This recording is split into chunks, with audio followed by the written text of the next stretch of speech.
Hey guys, we are now on part 2 of this persecution video. So we are continuing to learn about the persecution. So this is continuing from part 1 of the introduction.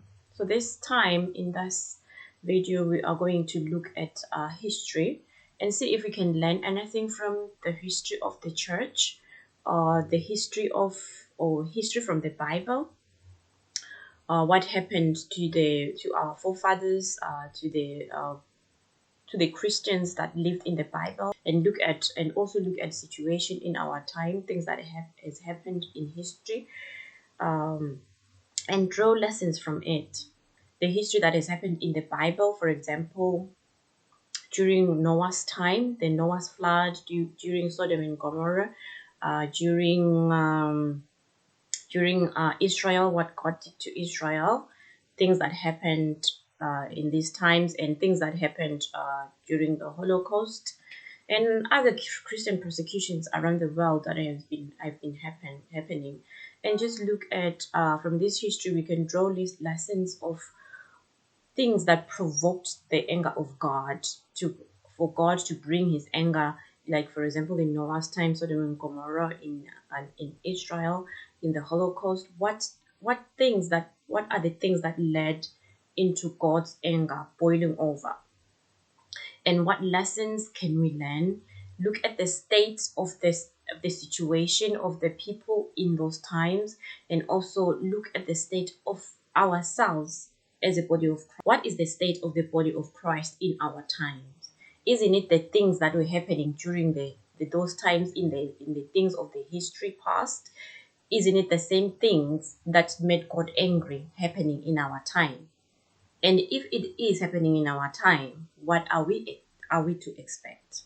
If these things are happening in our church, so when the persecutions are happening to us, we will understand why they are here and why they are happening in our time, so that we are not angry with God, thinking that God maybe is wrong to act in the way that He is acting, or thinking that God is not a good God. What makes God a good God? The word good God, what does it mean? We should answer all those questions. And but the one that I want us to look at more today is the one that has happened like in our time, in our generation, that things that happened during the Holocaust. Have we actually took time to look at the Holocaust, the events, what happened, and what was the state of the Jewish people during that time? What is it that could have led God's anger to boil over? Or even look at the fact and even question the fact that was God involved in the Holocaust? Did God just ignore and let His people be killed? Or did God allow the Holocaust to happen? And if He did, why did He allow it to happen? Because we know that the Jewish people are His own people. Why would He allow His own people to go through such when He is God of all power? When He is God, He has power more than the devil. We can say, okay, to a certain extent, we can blame the devil for it. But the devil doesn't have power over God. If God did not want it to happen, He wouldn't have allowed. He would have stopped the devil. The devil does not do anything except getting permission from God. God is in control. I still say that God is in control of the world. God is in control of the devil. The devil is under His feet. Whatever that the devil does is what God allows. So when the Holocaust happened, God was there in His heaven. He saw it happen. He saw it happened. So what is it that made God to allow it to happen to the Jewish people, His own people? What is it that why is it that God allowed it to happen? So those are the questions we should be asking. Because if we answer those questions, this will help us that when the persecutions come to us, we are not angry with God. We have facts in our minds. We understand why are things happening the way they are happening. We will not think that God has deserted us. We will have reasons in our mind why these things are happening in our time, why God is quiet about it, or is God quiet about it or not? We will go into it armed, armed in our mind, like knowing, because it is easy to deny God during this time if you think that God is ignoring you. You think God does not love you anymore. That's why these persecutions are coming to you, because now God doesn't want anything to do with you. It will be easy to just deny God, because this is what, even during the Holocaust, that's what happened. After the Holocaust, a lot of people came out from the Jewish faith, because they didn't understand, why would God kill so many people? Why would God allow so many people? Because they believed that their God was a living God, which means he was aware that this was happening. He was seeing this happening. But why did he allow this to happen to his own people? People were angry. They were angry, you know. So most of them, they denounced, they were still like Jewish by blood, but they were like not following, the faith. So we don't want to, we have to, so we ourselves, we have to learn from this, so that we don't fall under the same trap that when persecutions happen, we will deny God, because we won't understand, why is God allowing this to happen to us. We should also read the word concerning persecution, why God says because Jesus Christ talked about persecutions that they will come to us. He said they persecuted him, so they will persecute us as well. He says so many things concerning the persecutions. So what Jesus said. So we should read from the word what Jesus said concerning the persecutions, and read the things that brings God's anger upon his people, so that we know that when the persecution happens, we know where we stand with God concerning it. Okay, so we are going to look at the state of the Jewish people. What was the state of the Jewish people? What was the state of the society, of the Jewish society at that time? What was happening during that time? We can only learn this from the scholars that has provided like evidence concerning what was happening during before the Holocaust happened. What was happening? What was the state of the Jewish people? Okay, first of all, we have to understand that God made a covenant with the Jewish people, and part of the covenant was that they were to be His people in His land. They were to bring faith about God. They were to bring the Gentiles, the people that didn't know God, unbelievers, into God. They were to bring the people that didn't know about God into the faith. So they were to live a life that was to show that the people that had God, how did they live? The blessings, they were blessing, because the covenant was with blessings and curses. So they were to the people of the world were to see, how does people that have God live, like the blessings that come with it. So if they obeyed, so the Jewish people, if they obeyed God, like stayed with the covenant, what the covenant was with God, the covenant that God made with them, if they stayed with it, how was God going to bless them? Because He said that if they say yes to this marriage, to this relationship with Him, He was going to provide for them. He was going to make them prosper. He was going to give them, He gave them their own land. He gave them good health. Those are the promises that He made to them, was the land, was health, was prosperity, was provision, and everything that came with it. There were so many things that came with the covenant, good things and also bad things. The bad things were the curses that came with the covenant, that if they do not listen to what God, if they do not align with the covenant, different things was going to happen with them. And the covenant was not with individual people, it was with the whole people of Israel, Israel as a whole. It was for the whole nation of Israel, not just individual people. So if the covenant was broken by one person, it did affect the whole nation, because the covenant was for the whole nation. Especially if like people that were in authorities broke the covenant, it did affect like prophets, like the people that were teaching the word of God. If those people broke the covenant, it was affecting the whole nation. Or if a king breaks the covenant, it was affecting the whole nations. It was affecting the whole nation of Israel. So that's why, if you understand this part, that the covenant was not individual, it was for the whole nation, and it was forever. It was forever, Because to God, this was marriage, and God doesn't believe in broken marriages. The only option that the Israelites had, was to refuse the covenant in the first place. But because they agreed to the covenant, then God then God uh, then God accepted that they were married to Him, and God was not in any plan to break the covenant. He said He will not break it with them. So this covenant that God made with the Israel is permanent. Even today, it stays. It still stays. It's permanent. It's a permanent covenant. He is married to them for life. If you understand the type of covenant that God had with the Israelites, you will understand why there've been um, problems, calamities and calamities, pain and pain with them since like the beginning of this covenant. Because from the time when God gave them the covenant, they started breaking it.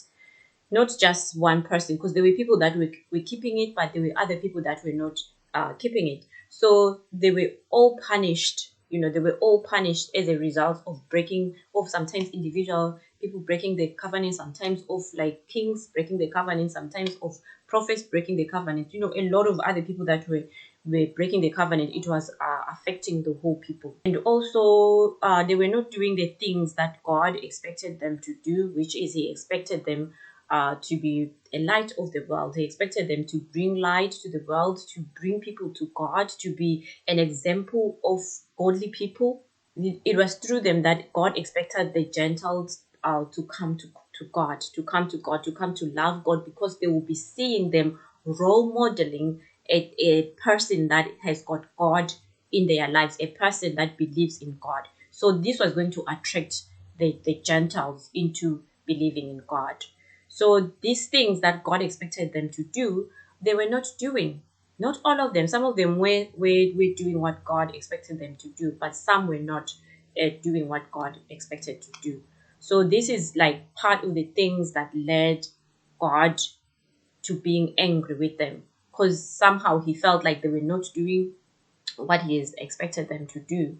So this is so I'm aligning this with like the Christian faith. The same thing with us.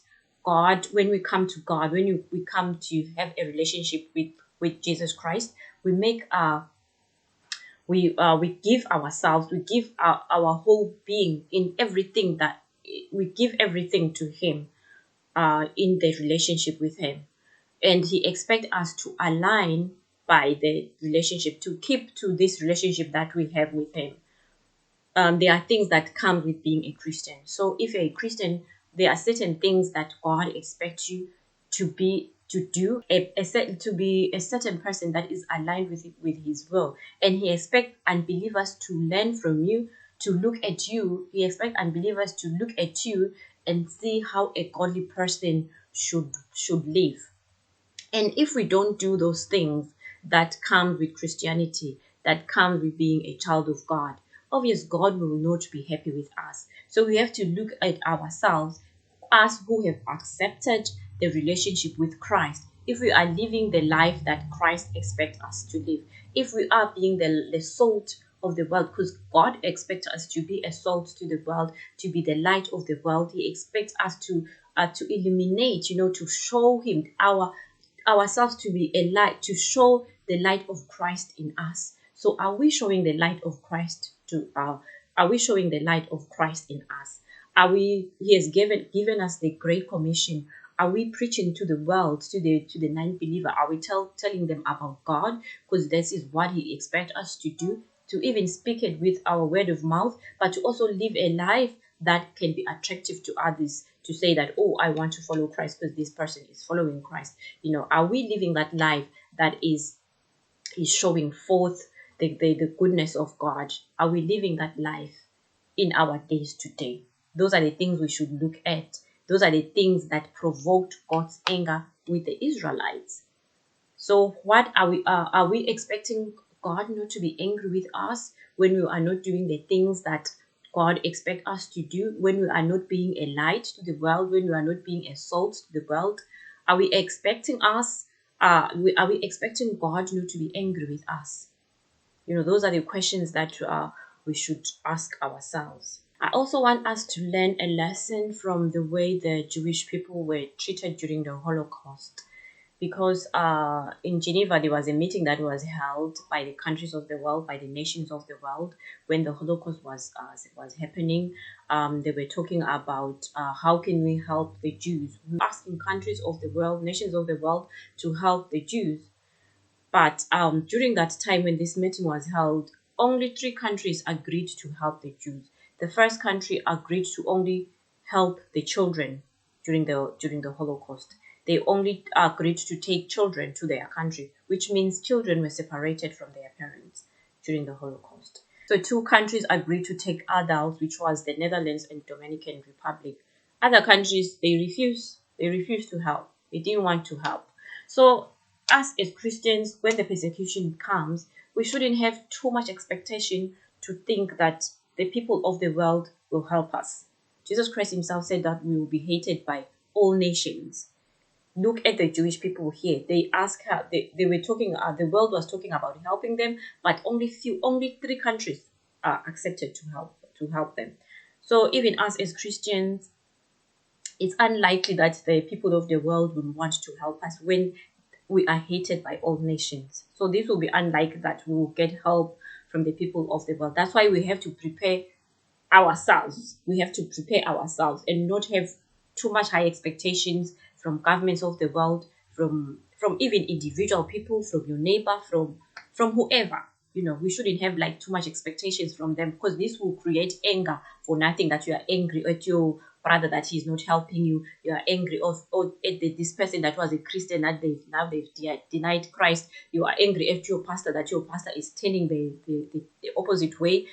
So we shouldn't have too much expectation. The only help that we should expect is help from God himself. That's why we should rebuild this close relationship with him, because he will be our help during this time. He is the one that we should focus on instead of focusing on other people. We should focus on him.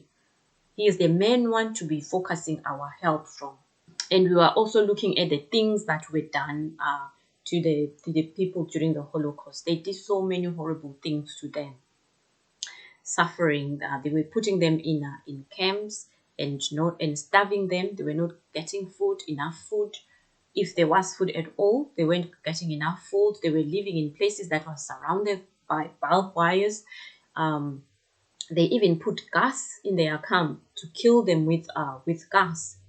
In some of the camps, there are even prints of fingerprints where they were trying to scratch the walls to run away from the gas that was killing them. Some of them did not survive it. They died through the gas, and some died from hunger. Some died from all the kind of things that were done for them, all the kind of torture that were done to them. And their hair was cut off. They used their hair to stuff cushions. Those with gold tooth, they plucked out the gold tooth with pliers. They cut off and made those with tattoos. They cut off like if you had a tattoo on the arm, they'll cut your arm and take that arm and dry it and use it as a lampshade, because now these tattoos will become a decoration for their lampshade. Those who still had like little fat in their body, they cut off that little fat and use that fat as soap, and bent and used the rest of the body as and used it into and turned the rest of the body into fertilizers. This is how they used it. And this process where they were like killing them, doing these things to them, it took 1.5 hours to do these different things to them, to their bodies. So it's good for us to look at these things, because when you look at these things, it makes you have like an idea of what is to come. And more likely what is to come to us as Christians will even be worse than this. Will be worse than this. Because if you have knowledge, if you know the truth, you are more like, if you know the truth and you are doing the wrong thing and yet you know the truth, like what is happening to the church. The church, we are the people of the truth. We are the ones that know the truth, and yet we are not following the right things that God has asked us to do. We are not following his word. We are not following the right things that God has asked us to do. So we know the truth. So because we know the truth, we are more likely to be punished more.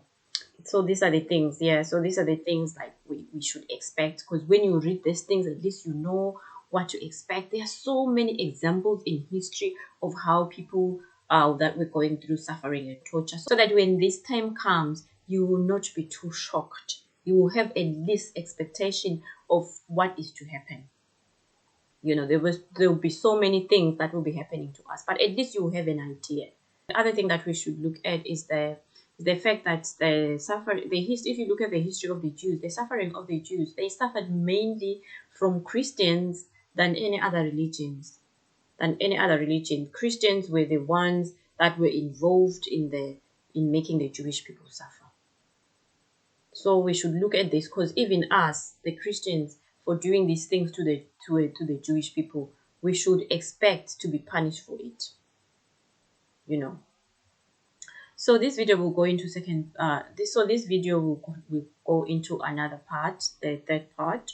Hopefully you have enjoyed and learned from this video.